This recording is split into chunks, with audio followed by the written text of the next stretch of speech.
Greetings, this is Dr. Jeffrey Scott, and this is my weekend market update for November 24th, 2024. Actually doing this on Saturday.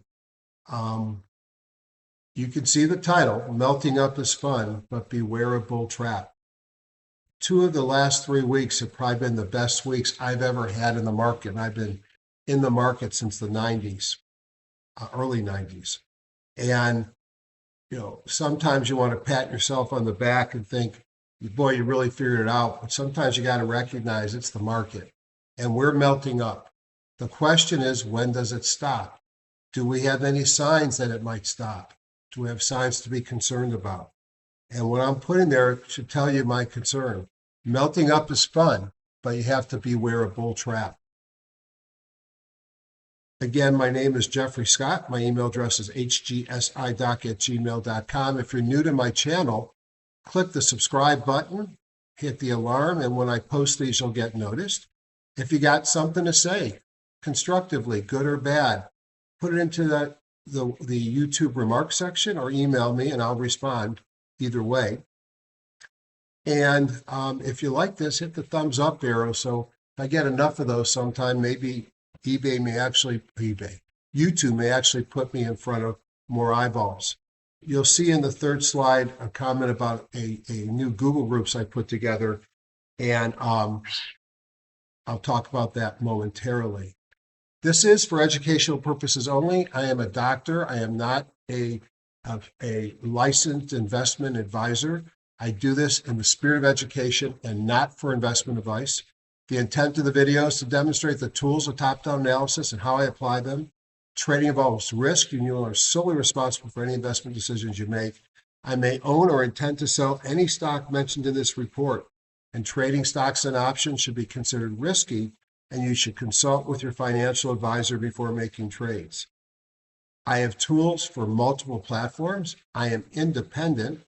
I support my tools in Wealth Charts, TradingView, TradeStation, and soon to be in Metastock, and a freestanding app. Any questions about these, you can email me at the hgsidoc@gmail.com. And yes, I still use HGSI, which is www.highgrowstock.com, where most of this began. My Google Groups, it's called Top Down Trader. There's no cost, there's no obligation. It's really to support what I do. If you own some of my stuff, great. If you're thinking about owning it, great. If you have no interest in ever owning it, it's great. Just go to Google Groups, click on join. It's called Top Down Trader, and decide how you want to be notified. And hopefully we'll get multiple people responding, not just my pushes. What will you get? Nightly, I put out some comments when I'm not traveling, often make Google Group only videos. And we'll be talking about my readers list, and I'll be posting that every night, updated, looking for that top, but stay tuned for that.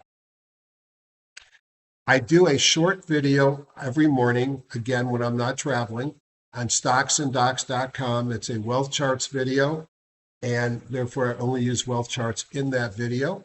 And I appreciate the folks at becomeabettertrader.com who have created the site, manage it, and post my videos.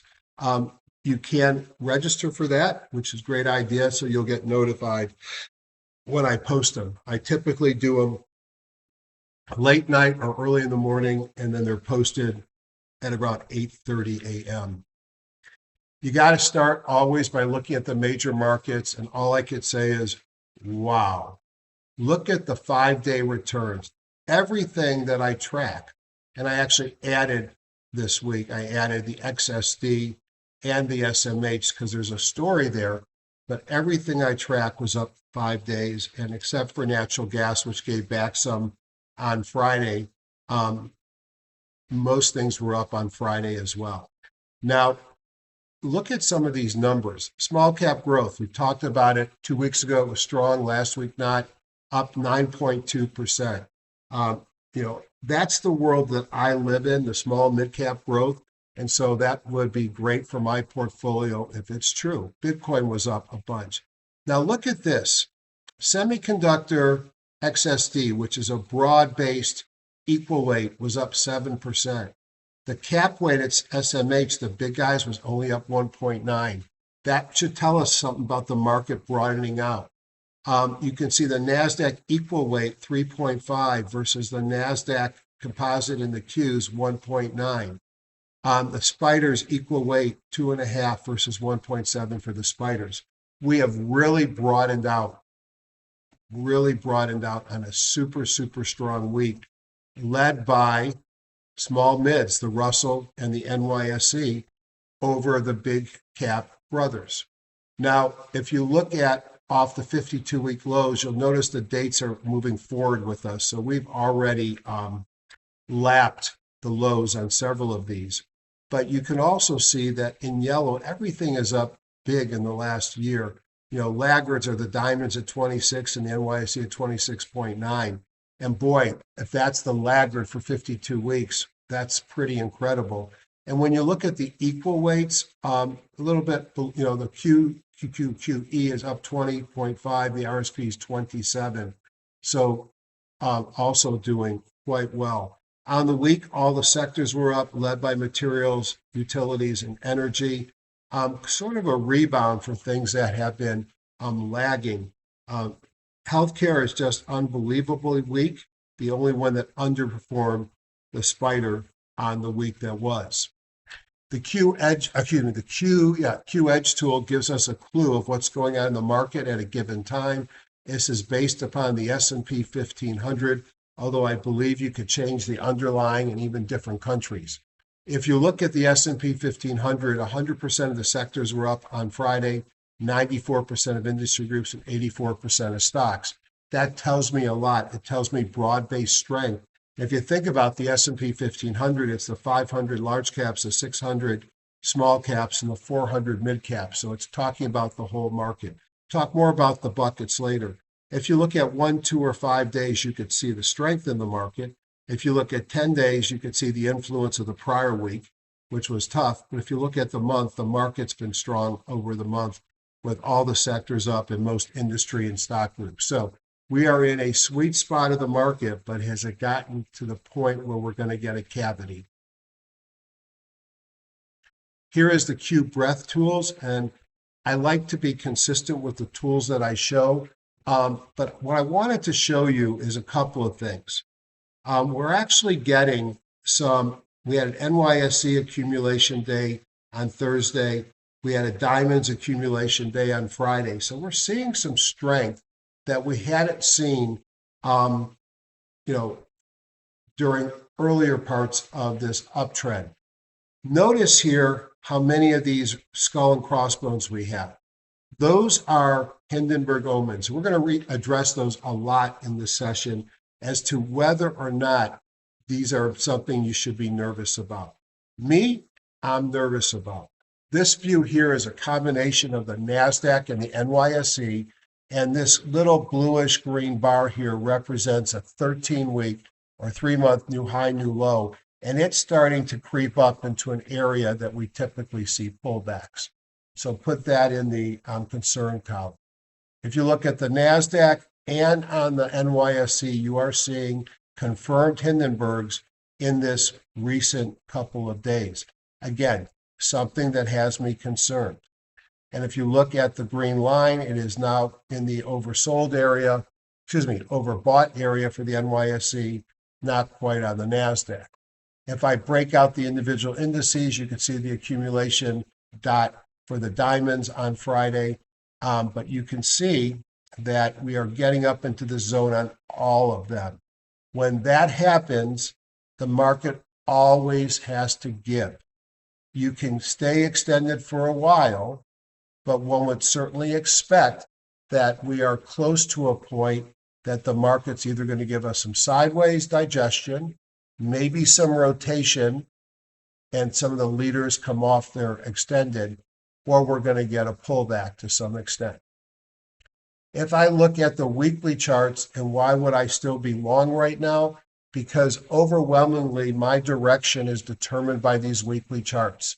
I look at price versus a 30-period WMA and a bongo, and then there's a way that I combine those to give me a buy-sell signal. The S&P has been in a buy since November 6th on the weekly charts. And even with these pullbacks, it has kept me in the market, and which frankly is the way you'd want to have been. The Qs are in a weekly buy, the diamonds are in a weekly buy, and the Russell. So that tells me, yes, there's a lot of noise to be concerned, but I can still be long. If I look at the daily model, you'll notice that the big difference here is the Qs, even though they had a good week and are back above the WMA, have not flipped their bongos, and the Qs remain in a daily sell, or at least a daily be concerned. So that would hurt my conviction a bit. But right now, just based upon this model, I'm still long the market. Now, people may think that a weekly model is not good to be in or out of the market. And I've looked at some of the last major pullbacks. I'm going to have to start adding 21 to 22 to this as well. And the reason I have this model, and I've not put the buy-sell signal, I've got the bongo and price. So in 2002, 2003, from the point we dropped below the WMA, we stayed in a sell signal, except for very brief times. Okay, that would have kept you out of a lot of pain. Once the market reverted to a buy, you were probably late to get in, but you were in a buy the entire way up. 2008 and 9, once we dropped below the WMA, it was a blanket on the market. You would have been in a sell signal from here to here, and then you went into a buy that you kept up until this point. And I could show you most major pullbacks, you're going to see the same thing. It may get you out a few days late, and it may get you in a week late, but this model has predicted what the overall market has done. Not little pullbacks, because it won't get you out. It's about the major trend.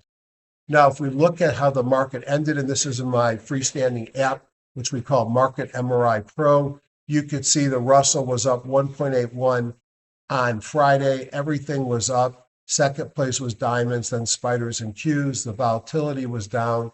You could see that most of these things finished in the upper part of their range. And over 5 days, you could see outperformance of the Russell up 4.5, up 2% of the diamonds, 1.67 the spiders, 1.86 on the Qs. When I look at new high, new lows, we're nice and green. That was not like that in the beginning of the week. If we look at what worked on Friday, you can see discretionary, industrials, and finance sort of reverting back to the things that had been working. Over the 5 days, you could see over the 5 days, you could see 3% on materials, 2.5% on real estate, 2.78 on utilities, things that weren't, and 2.68 on energy. So things that had been lagging led on the week, but we went right back to where the market has been strong on Friday. I like to look at themes of what's leading, and I see blockchain, retail, genomics, and biotech. That's interesting. It's probably more on the genomics because biotech's been weak. Clean tech, here's biotech, so maybe something's changing. Telecommunication, home construction, and if I went to the bottom, you would see what was weak. Over here, I take that thing that Sager does for the S&P 1500, and I look at the NYSE and NASDAQ as well, and you can see the majority of the sectors, industry groups, and stocks were up across the different major indexes, which, if you think about the NYSE and the NASDAQ, had very, very different components. Now, the rates were relatively flat to a little bit down, less than 0.5% on the 10-year, just a little bit down on the 30. This week should be interesting because bring on inflation. We got the PCE complex, and maybe we'll get some insight into what the Fed is thinking in December.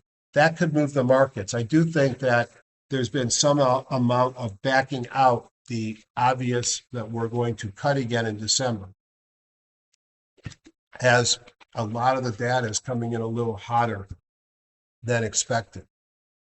Is there a recession in our near future? Well, if you look at the 10-2 and you look at history going back to 1980, whenever you've dropped below, you've gotten a recession, the recession being the gray bars, but you get the recession sometime after you cross back over.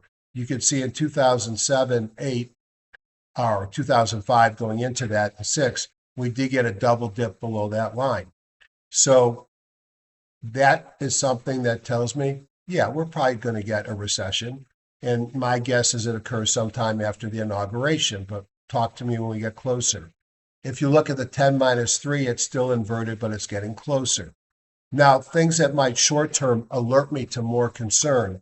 The high-yield index option adjusted spread might give me a sense of credit tightness. There is none.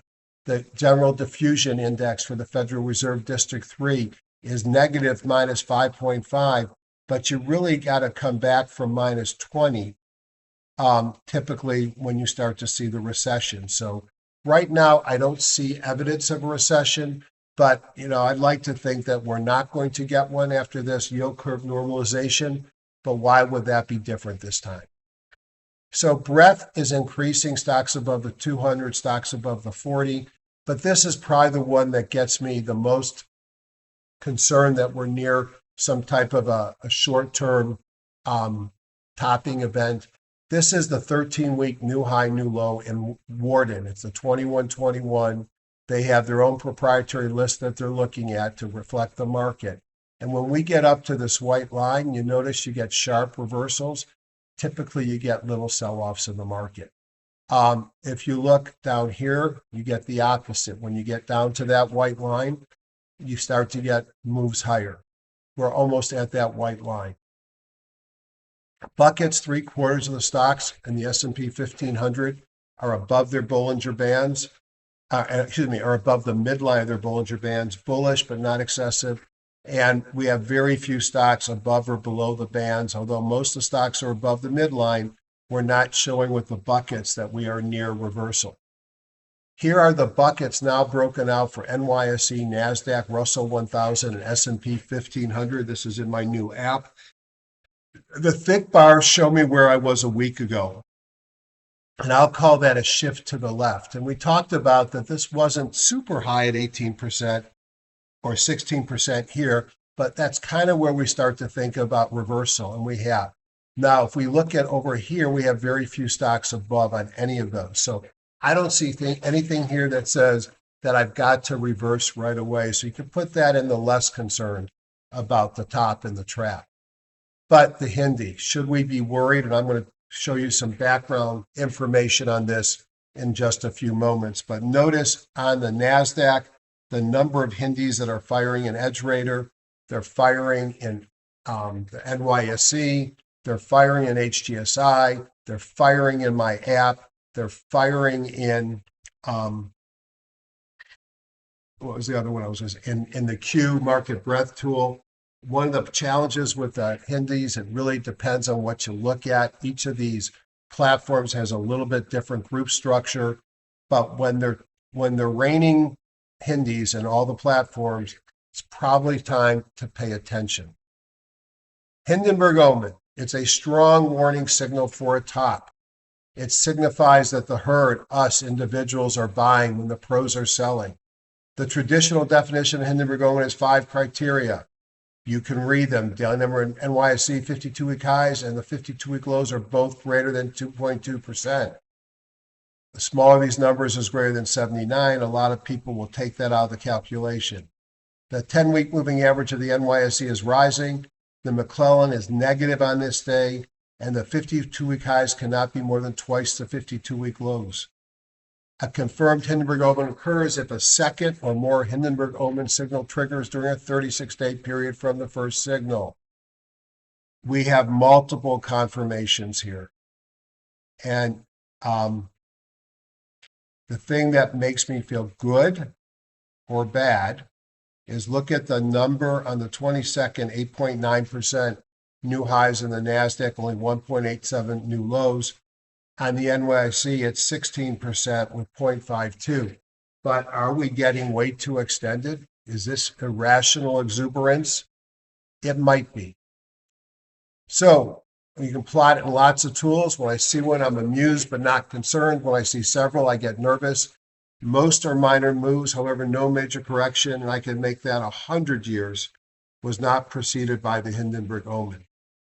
I thank Ian Woodward, my mentor, may he rest in peace, who introduced this to me years ago and has saved my bacon multiple times.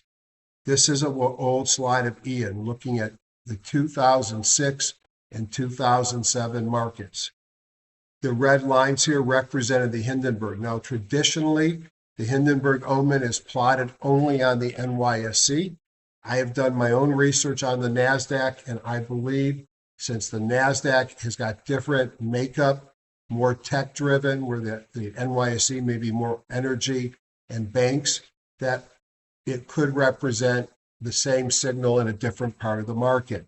You could see when the Hindies started firing, the market still goes higher, but then eventually dropped 11% in 2006. In 2007, it ran up multiple Hindenburg Omens and dropped 14%. You saw one spurier thing here that nothing happened. Well, that was not confirmed. How about 2007 and 2008? To be honest, this kind of looks not too dissimilar from what we're looking at today. In fact, if I show you, you could see in October, we had a bunch of them, and now we got them again. And then NYSE in September, we had a signal, and now we're getting it again. So in 2007, you know, the sell-off we had, but then we recovered, set a nominal new high. We set a nominal new high here. The Hindenburgs came in and the market sold off. Be wary of a confirmed Hindenburg. This was February of 18. You had a little sell-off. The markets ran up again. More Hindenburgs and a bigger sell-off into the year end in 2018. Just because this is the strongest part of the year doesn't mean the market has to go higher. I believe this is the one that started to rebound on Boxing Day after Christmas. You did have a confirmed Hindenburg here. It wasn't a major sell-off, but it still was a sell-off. How about 21 and 20? So I didn't get the good pictures from 20, and this is actually a weekly chart of the NASDAQ. But what it says here, you had 5 Hindenburg signals in the 3 weeks preceding the market top. And then the market dropped 32% in 5 weeks. Here, again on the NASDAQ, you had in late 2021, you had multiple Hindenburg Omens, 9 daily bars, 37% drop in 46 weeks. Here was the beginning of 24 before we had a bit of a sell-off as well. If you look at 2021, you could see this is, again, Hindenburg's leading to the top. I showed you 2024 at one point early that I was concerned, and I think we did see a bit of a pullback. But now, should we worry today?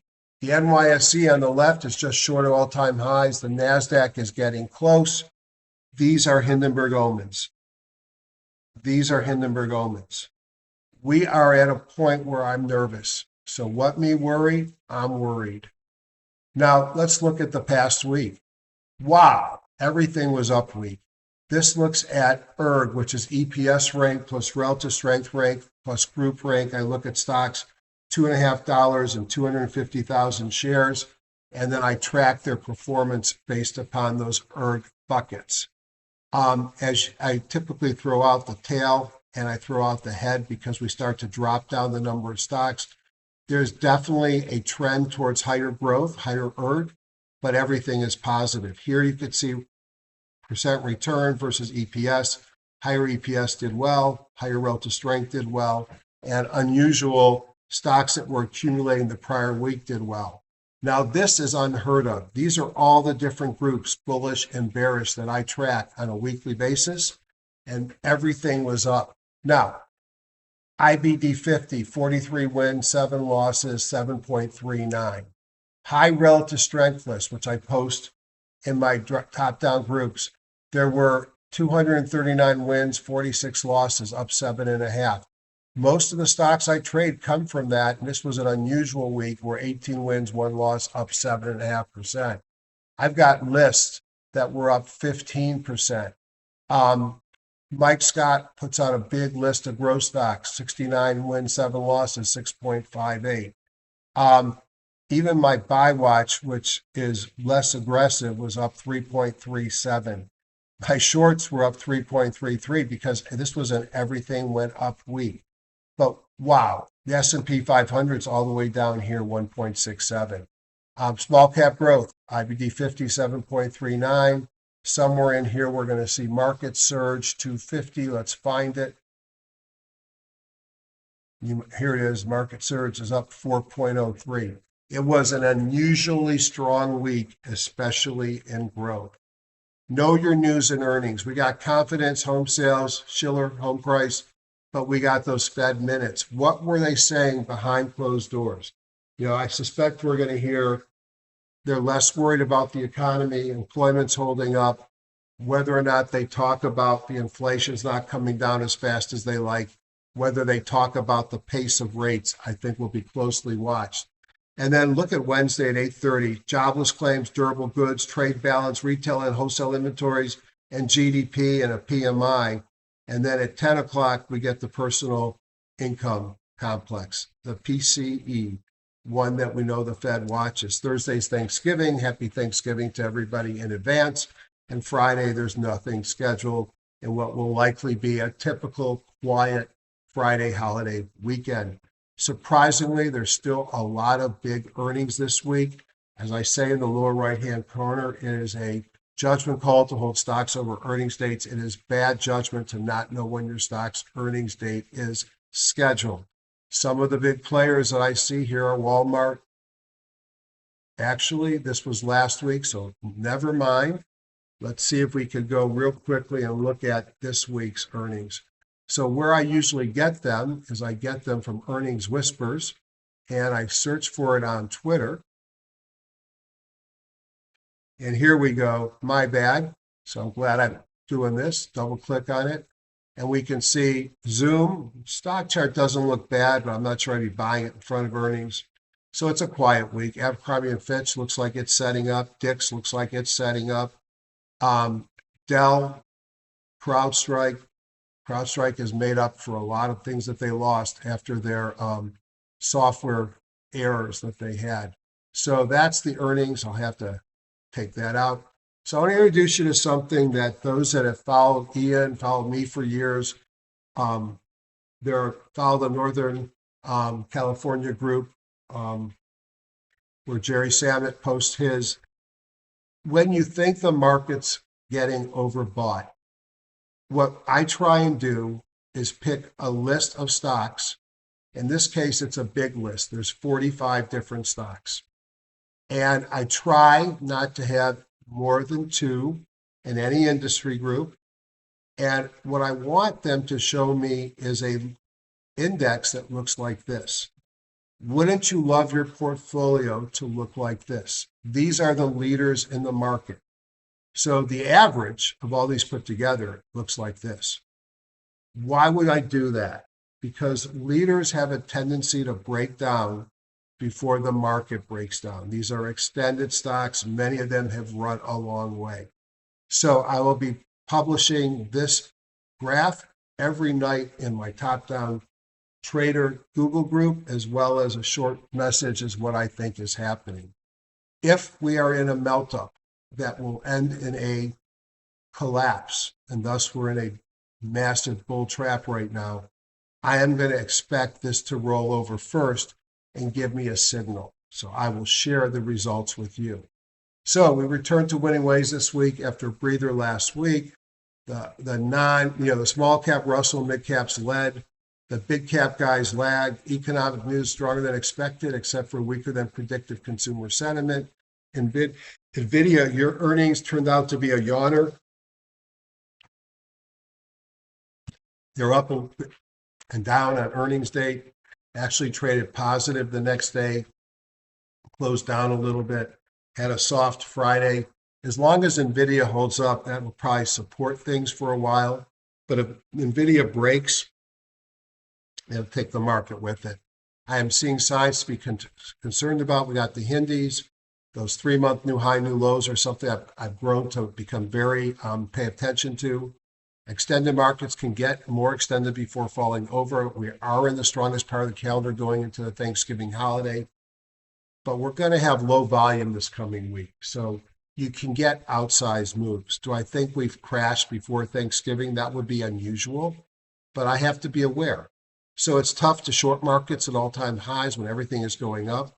I'm long, but I trail stops. So hopefully I'll be taken out before any massive pain.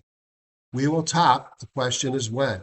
I learned in 2007 and 8 not to ignore this pattern of the Hindenburg omens, and I will likely this week, if we get further rally, start trimming and take some cash into the holiday strength.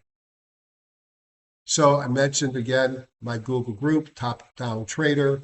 Now you got an added reason would be putting the leaders index in, and love to have you join. No cost, no solicitation. I will, however, let you know when I put my indicators on sale. I will let you know when I launch my app, and I will probably give an extra discount coupon to those that are in my top-down trader group.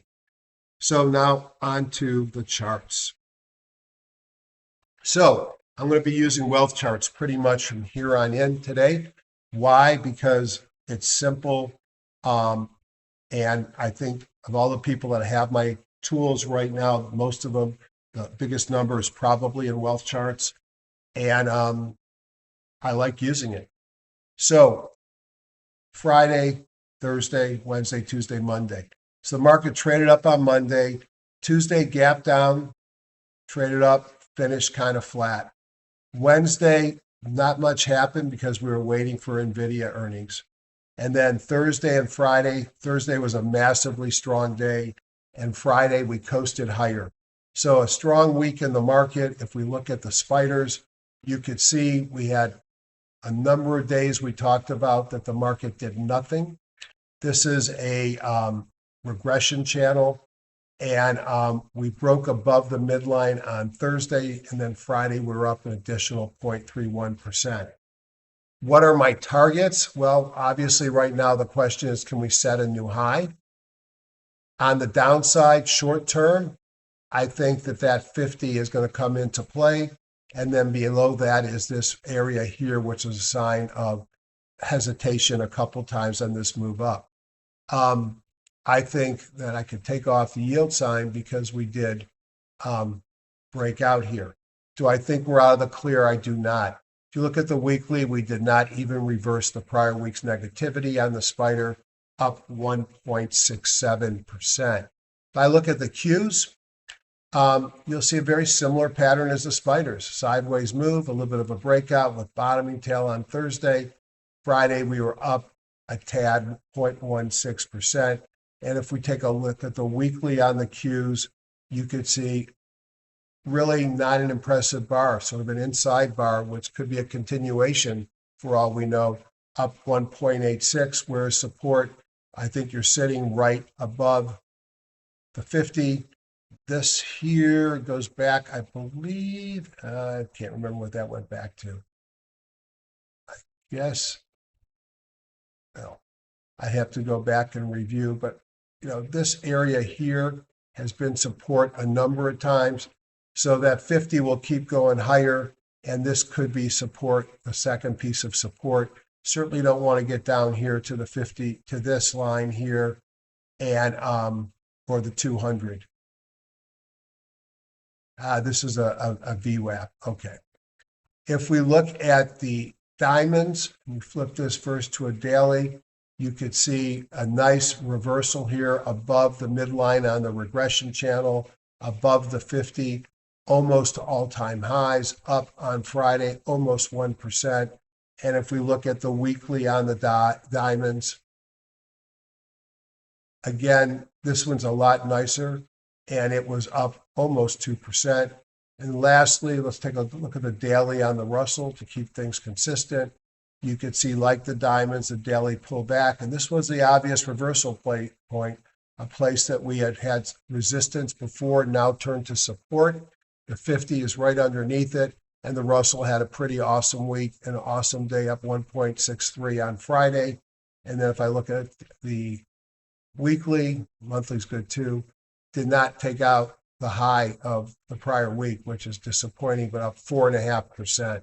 So markets look strong. The question is, are they getting too strong, and are we due a breather? I think looking at the major indices, we're below highs. The Russell hasn't had a new high since November 8th, 2021. If I look at the weekly VIX over here, you'll see it was up 4.5% on the week. And over here, you can see one of the things that worries me is the dollar keeps getting stronger. That will ultimately hurt the stock markets. And you could see that we had a big gap on Friday. Maybe that'll turn into an island reversal and we're coming lower.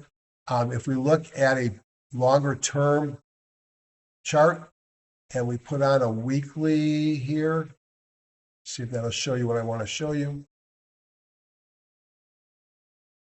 You're in an area of prior reversal. So let's hope if you're long this U.S. market that the dollar is topping out here. If I look at commodities, you might expect some weakness with the dollar strong, but you didn't. You see gold breaking back out above the 50 and up 1.29. Silver lagging up 1.5% though. Oil going sideways here in a wide range. Natural gas. Who did the songs? Oops, I Did It Again. Was that, what was her name? She was the one they took away her money. I have a mental block. But look at this. Oops, we did it again. This thing is like clockwork. It runs into the 200 and it fails. I think we're in the season that natural gas is supposed to go higher. I think a lot of people bought this breakout from down here and we ran right into resistance. A break above the 200, at some point, you're going to have to look at natural gas. And then the 10-year, as we said, did nothing this week, down a little bit, was down 0.5% on Friday. So most of the negativity actually came in on Friday. We've already looked at the timing model. I look at guppy charts, and what I want to see is the moving averages spreading out with the short-term ones on top and the long-term ones on the bottom. And I want to see price above the moving averages. Now, the good news is the moving averages are spreading out. The price is way above. I guess my only concern here is we're starting to get a long way from the moving averages. Again, extended. If we look in the hourly sectors to get a sense of what was working the best, looks like industrials is my winner. So let's give it, and why is it a winner? Because communications, energy, which we're leading, technologies come off, discretionary is not as strong, but I think the winners here are two in a row. Financials, which shouldn't be a stop sign, did this to me all week. It kept changing my sign. Should be a star, and I'd give a star to industrials as well. Why do I do that? Because that way when I go back the rest of the week, I know what's been leading, and I can see if they're still holding up. You had little bounces in the defensive staples, real estate, utilities a little bit more, and discretionary, although it's off the top, is still doing okay. Healthcare and biotech. Biotech rebounded some, but healthcare is just so weak.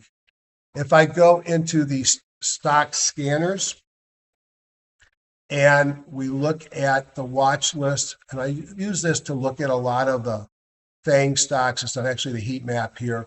Now, keep in mind that the color of the heat map includes performance after hours. Not much probably happened after hours on Friday, but keep that in mind. If a stock looks up and it's red over here, it really comes into play during earnings. The bigger the box, the more the volume. So let's do the large caps. Apple. Apple, surprising, did not get hurt with what's going on with Google. Where Google is being looked at to potentially change how it does search or not, to have to spin search out. Why should that impact Apple? Well, Apple has Safari, but Apple also gets a lot of fees from Google.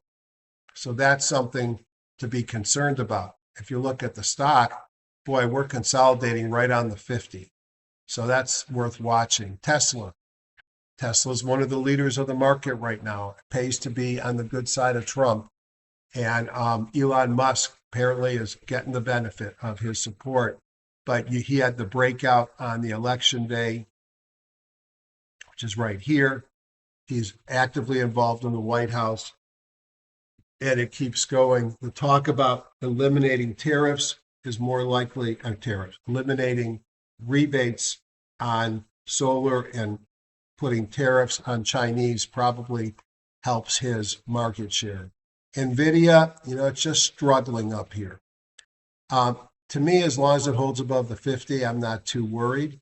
But I do think there's going to be people looking here at its performance. And I do think that a breakdown in NVIDIA could really take the market with it. And I wonder, is there a trend line in here somewhere?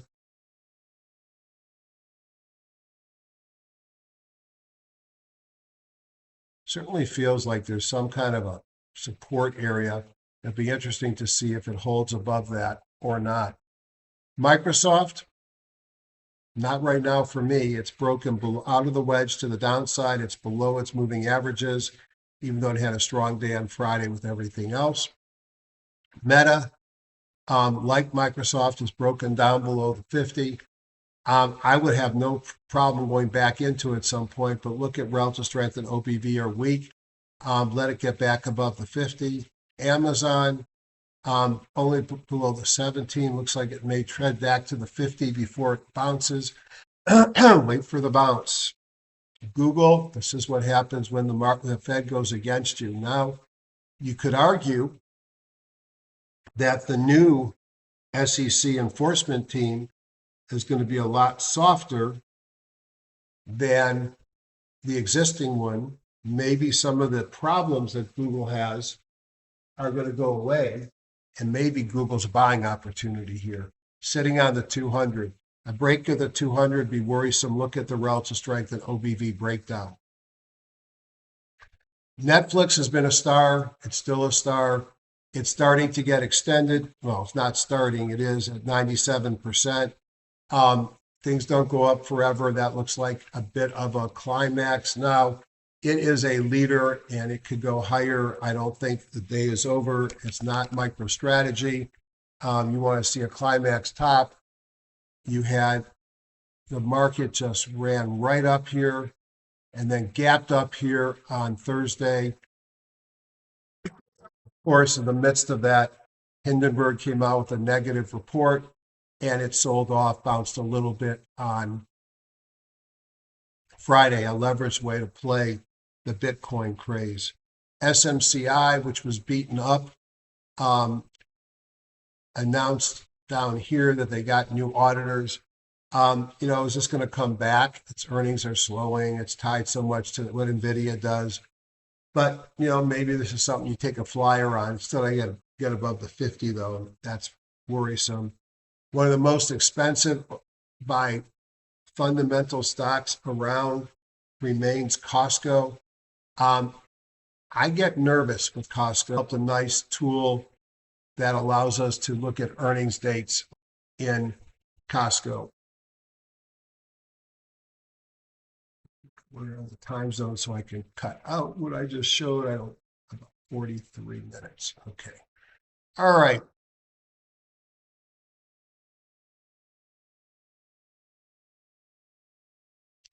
Walmart has been a great performer.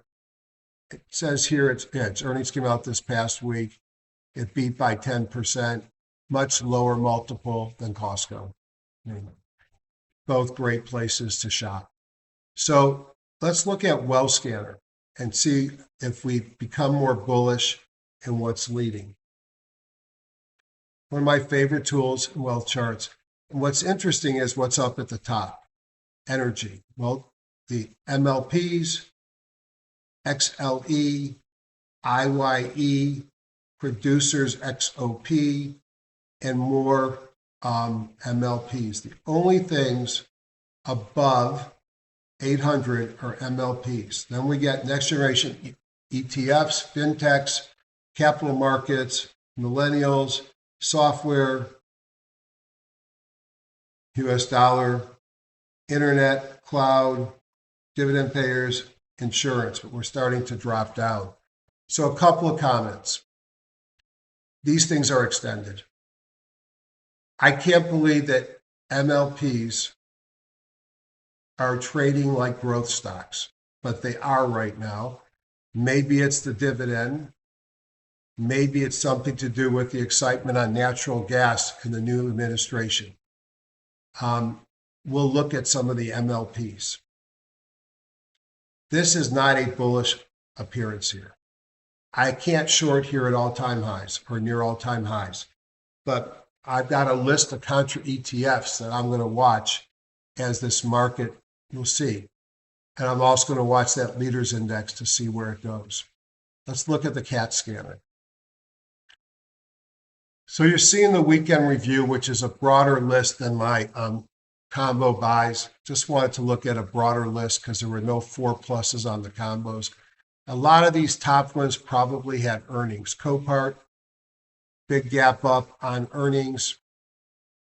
Earnings came in and didn't grow much, but a big move, no beat. So here's a stock that has been in a nice uptrend. Kind of could argue a cup and a handle and a breakout. Massive volume coming in. And again, earnings are out. Look at relative strength and OBV. It comes out here as extended, but it's been going sideways so long that the moving averages all are on top of each other. I like Copart there. Replimune, I don't know anything about this except that it's sold off from a, let's go over on the weekly and put a monthly on it.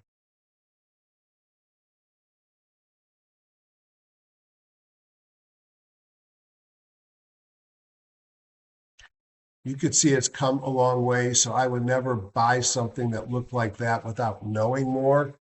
But here's a stock, sideways move. Earnings came out here. They lost less than they projected, and we had a nice gap up on volume, breakout momentum. And again, by high-low jump, it looks extended, but things that go sideways and the MAs come together, I don't look there. UGI is a utility that looks good, but maybe it had too big of a move for me on Friday. Again, earnings driven, lost 16 cents versus 29 cents.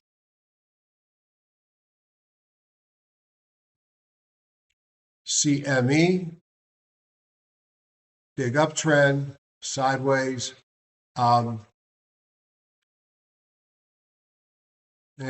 Doesn't do much for me. It could be setting up to break out.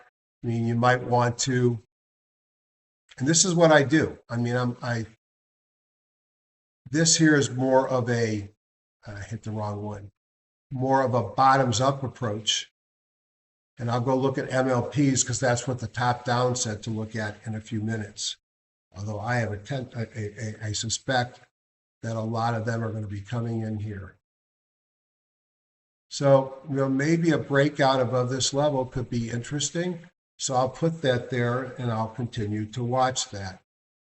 CMG, uptrend, pullback, a nice little breakout, got an EMS signal, volume, breakout momentum, not extended, relative strength at OBV. I am scanning the pullbacks and uptrends. And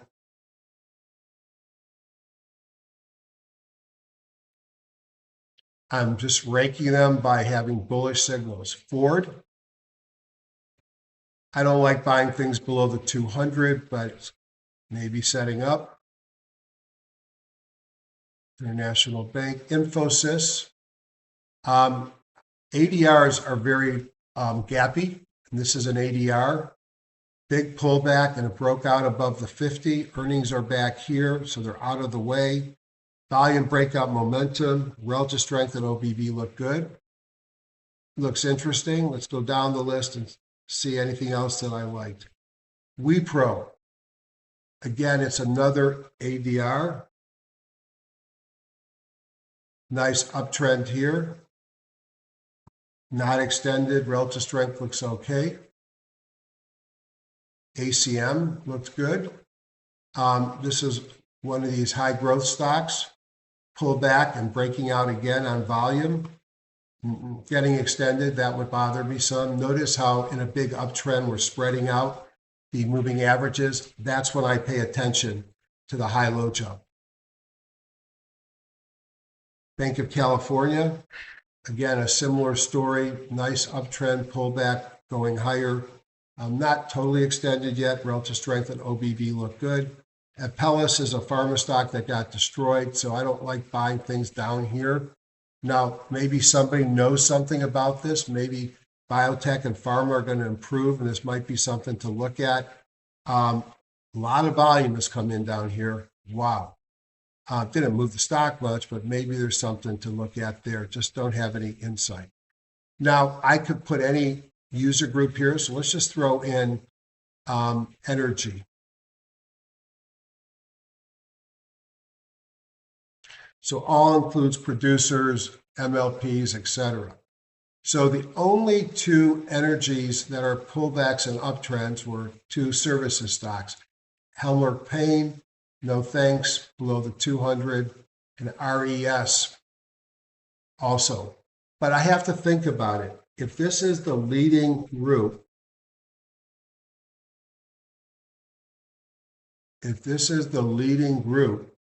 then maybe I don't want laggards. Maybe I want to find anything that's got momentum higher. PBR is a producer. Ran right into the 200. That's why I don't like buying. Now break above the 200 and retest. I love buying.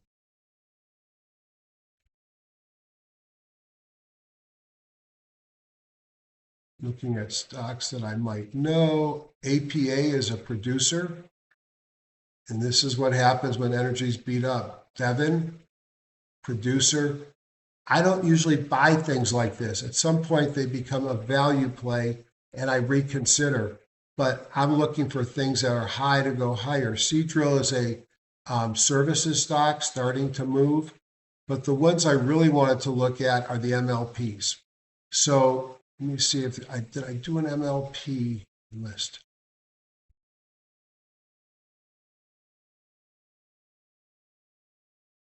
Oil, gas, and coal.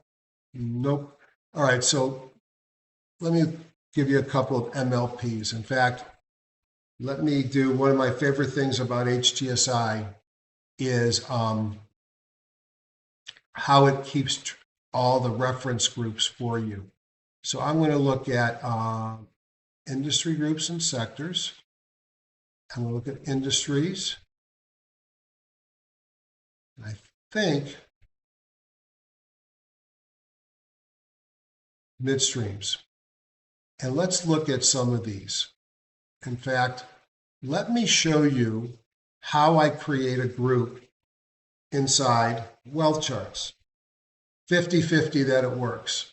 Start with an Excel spreadsheet, which I save as a CSV file. And it's going to open up here. I'm going to clear what's in it. I'm going to go into midstream oil and gas. I am going to copy it to clipboard as a text. Go back into here. I'm going to paste. And now I'm going to save it.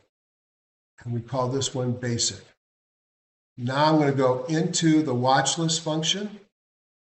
I'm going to go in here, add a watch list. Let's call it MLP. And today is 11.23.2024. I'm going to create the watch list, and then I'm going to import from a CSV. I'm going to find my MLP. I'm going to choose file.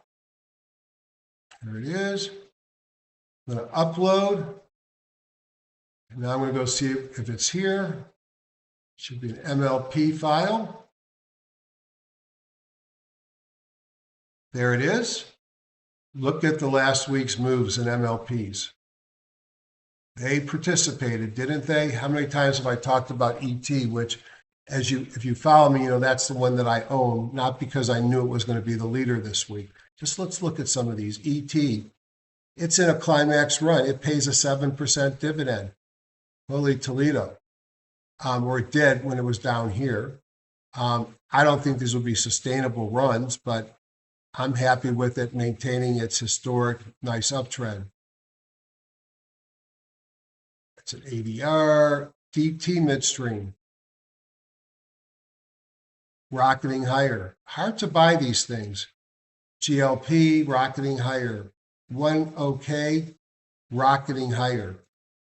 It is a weird market when these things turn into the growth and the leadership. And that is something that maybe that just shows you how much there's WMV, how much the rotation is in this market, and how much the excitement is for natural gas. I just think it's bizarre, and maybe it itself is a sign of a top when boring things like MLPs become the leader for growth. Just to show you the rest of my buy watch list, which is pretty exhaustive, but it doesn't mean they're all at buy points. I look every day at my stocks. I will probably put a couple of things in to Thinkorswim with some buys and stuff, but there's a lot of watching that I'm going to be doing. ACIW, I think it's application software pullback and is breaking out here. We looked at ACM. I told you ANF is setting up. Boy, is that setting up for a run. If its earnings are good, what does the stock do? I think if the earnings are good, it takes off. I'll be watching ANF. I don't usually enter positions before earnings, but boy, does that look tasty. What else do I want to show you? We looked, in the material space, something that's been clobbered of late is fertilizer. And where I don't like buying them below their 200, I do like them when they go above it, they retest. And if this thing, and this is a fertilizer stock, I believe, if this thing breaks above this, which I probably, and that's not even drawn right, let's draw that better.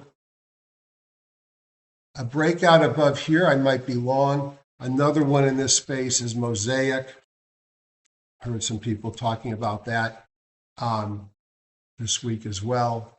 These, I'd rather buy the one that's already above the 200. I mentioned CrowdStrike has undone the damage. We're one of the companies, my day job, that got hit, and we're almost back to where it was before it fell. Just shows when you have a great product, people can't get rid of you even if they want to. Dick's Sporting Good. Look at this move, breaking out above the 50 and the 200. Relative strength in OBV, not extended. This earnings was September, so it's going to have earnings coming soon. One of the banks I liked was Fidelity National, uptrend, sideways move, and a breakout off of 50, which we call free parking, not extended.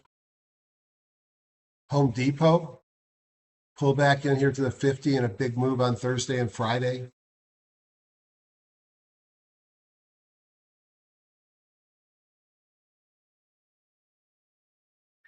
Even Ross Stores, although I don't like the reversal here, had a nice move, and this was on earnings, so earnings are out. 148 versus $1.40. Starbucks, trending higher after the new CEO and breaking out. Earnings are out. They missed earnings. They didn't fall. Isn't that interesting? I don't know if this is because they talked about perhaps selling or taking a partner in China. Not a lot of producers made my list. SM was one. It's broken out above the 200, SM Energy Company.